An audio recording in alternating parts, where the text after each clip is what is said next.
오늘 수요일에 새벽에 만나는 하나님 오신 여러분들을 우리 예수님의 이름으로 환영하고 축복합니다. 같이 기도하겠습니다. 하나님, 오늘 일주일의 중간 정도에 왔습니다. 이 수요일에 하나님을 말씀으로 만납니다. 말씀으로 만나는 하나님을 우리가 기대하고 기뻐하며 만납니다. 하나님의 역사를 믿습니다. 그리고 우리의 연약함도 너무너무 잘 압니다. 내가 나를 주장해서 이 힘겹고 어려운 또 유혹 많은 삶을 스스로 이겨낼 수 없음을 고백합니다. 하나님께로 돌아오면 하나님이 나를 받아주시고 변화시켜 주시고 새 힘을 주실 것을 기대합니다.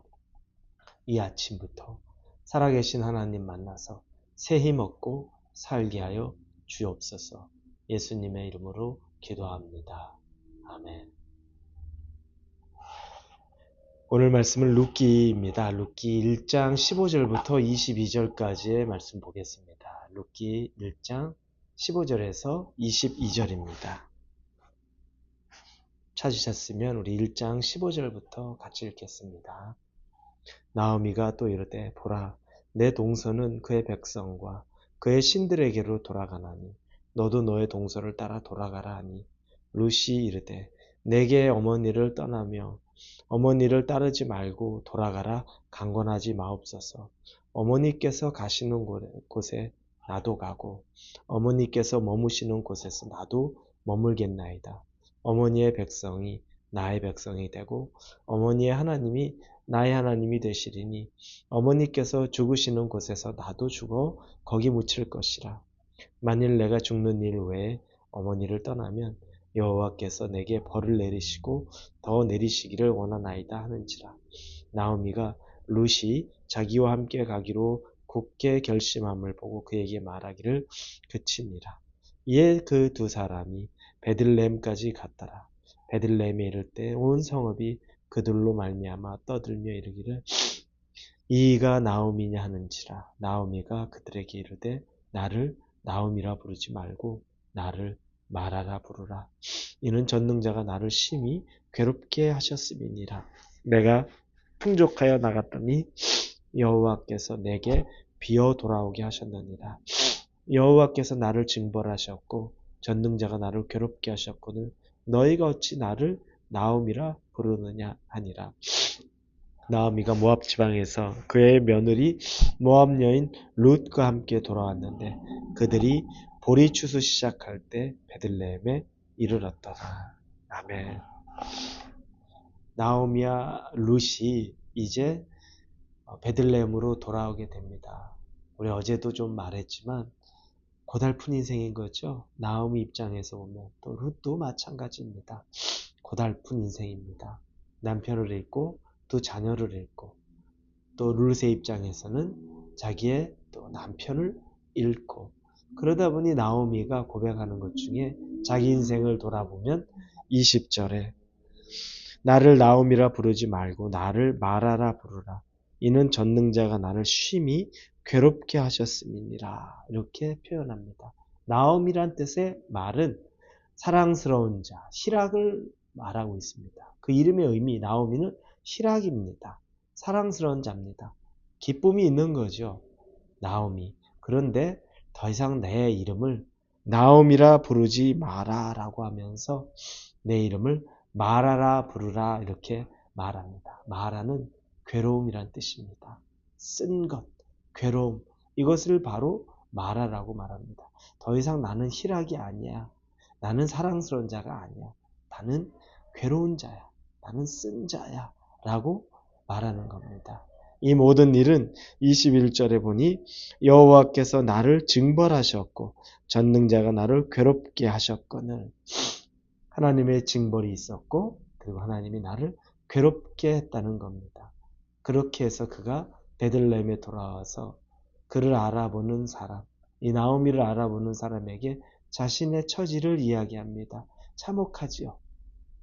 가진 것이 많았고 남편과 또 두 아들이 있어서 든든했고 그리고 잠시 그곳에 피할 수 있으면 지금 베들레헴의 기근보다는 훨씬 나을 것이라고 생각했는데 그러나 그 10년 모든 것이 다 변했고 남편이 죽고 두 아들도 죽고 이제는 자기의 처지와 같은, 그리고 내가 그 며느리를 쳐다보면 아들 생각이 날 것 같은 그 며느리와 쓸쓸하게 아무것도 가진 것 없이 자기의 고향으로 돌아왔었을 때 상실감, 그리고 그때에 있었던 고향 사람들을 만났을 때의 그 마음의 허전함, 이 모든 것을 가지고 나오미는 지금 베들레헴에 있습니다. 그러며 그는 스스로를 그냥 탕자가 된 것처럼 생각하죠.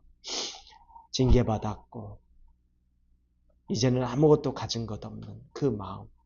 여러분, 신약의 탕자와 이와 비슷하죠. 어떻게 보면 그때 나오미의 남편이 하지 말았어야 될 것은 그 모압 땅으로 가지 않아야 되는 겁니다. 모두가 간 것이 아니기 때문에, 하나님이 가라고 하는 것이 아니기 때문에 가지 말아야 되는 선택을 했던 것, 그 잘못된 선택입니다.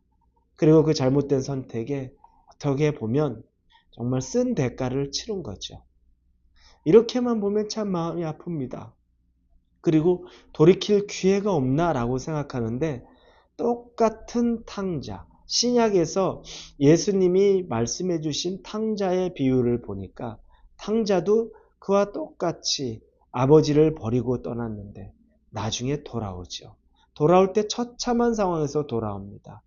아무것도 먹을 것이 없어서 아버지 집에서 종노릇 하겠다는 마음, 그래도 아버지 집에 가면 먹을 것이 있다는 것 때문에 오죠. 그런데 그 아버지는 돌아온 탕자, 돌아온 그 아들을 너무너무 기뻐하는 겁니다.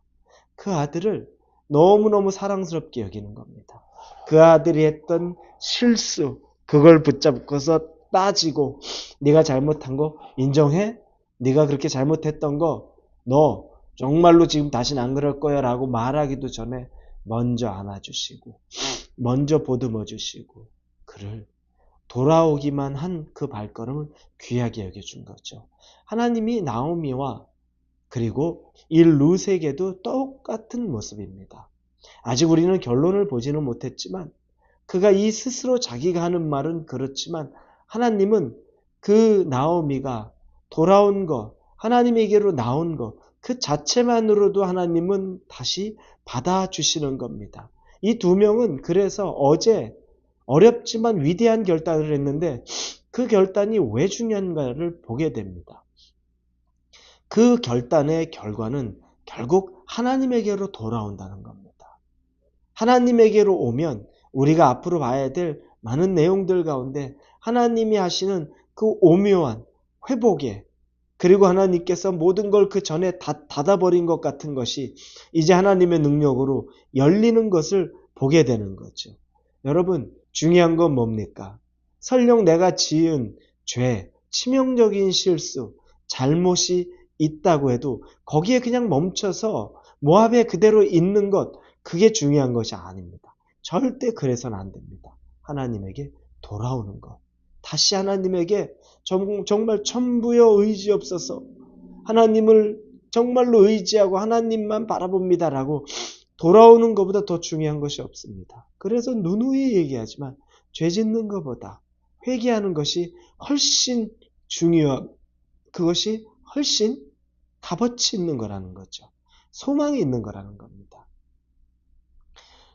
이 나오미는 그게 그렇게까지 회복될 것을 상상하지도 못했지만 그러나 내가 내 아버지 집에 가겠다.